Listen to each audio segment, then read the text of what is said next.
When a brawler is dominating the meta, they usually get nerfed soon after, but sometimes that nerf completely ruins them.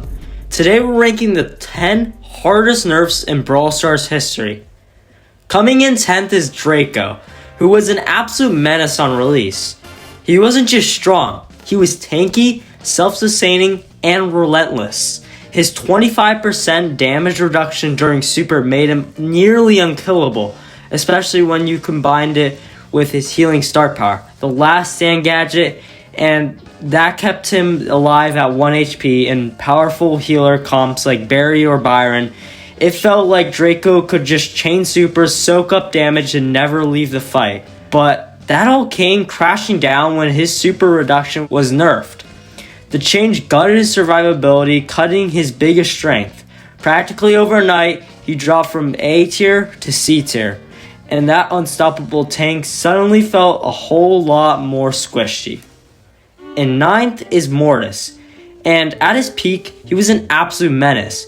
His Hypercharge made team wipes feel easy, especially with the Bat Storm Mythic gear, which makes his bats from his super way faster, which they felt undodgeable. Plus, the Hypercharge insanely fast. Sometimes you get it 3 times in a match. But then Supercell dropped the hammer. They nerfed the Hypercharge rate by 25%, bumping it from 2.5 supers to 3.33. Just like that, his team wipe potential, his burst threat, his clutch factor all took a big hit. Then in 8th place, we have Buster, and this one hurt. He went from the best brawler in the game to barely hanging on to C tier. When he first released, Buster had a 6-second shield that basically acted like a moving wall. He could pop super, block everything, and charge it again almost instantly by pushing in. His utility belt gadget healed a ton and had a massive radius, making him feel unkillable.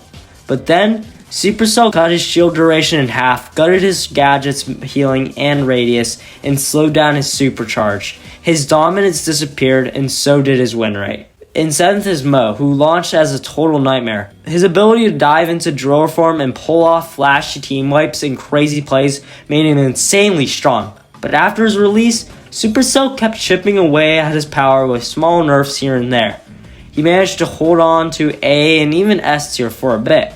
That all changed when they hit him with the 2 brutal nerfs, a 10% nerf to his main attack and a 20% slower supercharge rate.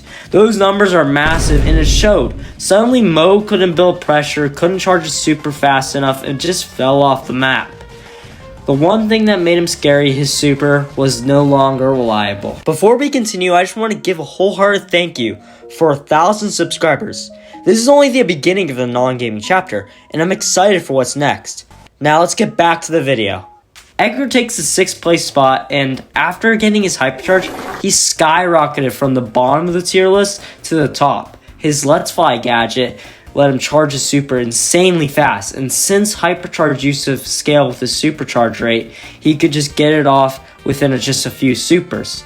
Once active, his Hyper gave him even faster reload speed. On top of that, having one of the fastest reloads in the game. It let him chain supers and just jump, tearing through teams. But then Supercell made a key change. They reworked how Hypercharge interact with gadgets and star powers.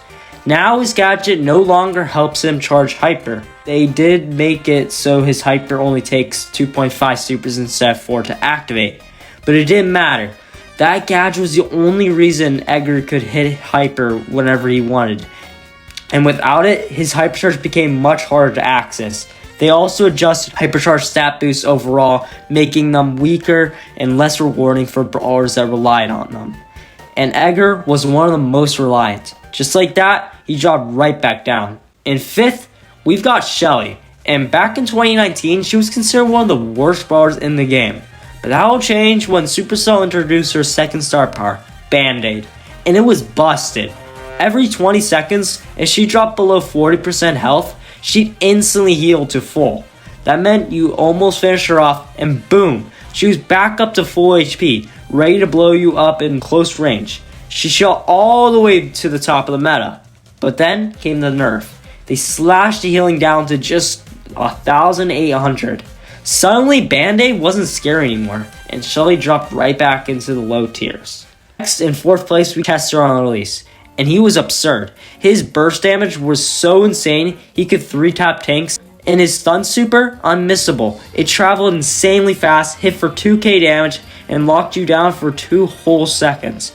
But it didn't last long. Brawl Stars quickly nerfed his burst, reduced his super damage, slowed his projectile, and cut the stun duration from 2 seconds to 1.5 seconds. Just like that, Chester went from one of the best brawlers ever straight to D tier, and he stayed down there for over a year.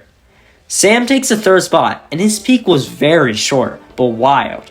When his hypercharge dropped, he instantly jumped into S tier for about 2 days. Back then, it only took 2.5 supers to charge, and the effect was busted. He'd get an immediate super recharge after throwing his knuckle busters, plus a hyper speed boost on top of his normal one. No need to retrieve his gear, just throw, slam, repeat. For a brief window, Sam was an unstoppable force, but then came the massive 40 brawler balance patch, and boom, his hyper now takes 5 supers to charge. In most games, you don't even get it once. In 2nd, we've got Primo. When traits first dropped, Primo got the tank trait, and it made him an absolute threat. He could cycle super after super, diving in non-stop and wrecking teams. But that hype didn't last long. Supercell hit him with the jaw-dropping nerf, raising the shots needed to charge his super from 9 to 15. And if you know Primo, you know his super's everything. Take that away and he's useless. He instantly plummeted down the tier list and didn't recover for a long time. And finally, the hardest nerf in Brawl Stars history belongs to Hank. When he dropped in June of 2023, he was straight up busted. Easily one of the strongest brawlers we've ever seen. He had a power cube scaling bug that nearly tripled his damage, letting him one-shot anyone in his path. On top of that, he could heal while charging his bubble, so he'd stay on the aggressive non-stop. He could charge his bubble from inside the bushes, making sneak attacks effortless. But then, Brawl Stars stripped it all away. The bug, gone. Healing, removed. Bush charging, deleted. He didn't just drop to C or D tier, he crashed to the bottom. No brawler's ever been hit harder. And that wraps up the hardest nerfs in Brawl Stars history. Some of these brawlers went from S tier nightmares to straight up unplayable in a single update. No slow decline, just one patch and boom, they're gone. Whether it was Supercell killing a gadget, gutting a hypercharge, or removing a busted mechanic, these nerfs changed the meta overnight. And let's be honest, while some of them were 100% deserved, others felt a little too harsh. But that's just my take. If there's a nerf you think hit even harder, drop it in the comments. I'm always down to revisit the list. Thanks for watching. I'll catch you in the next one.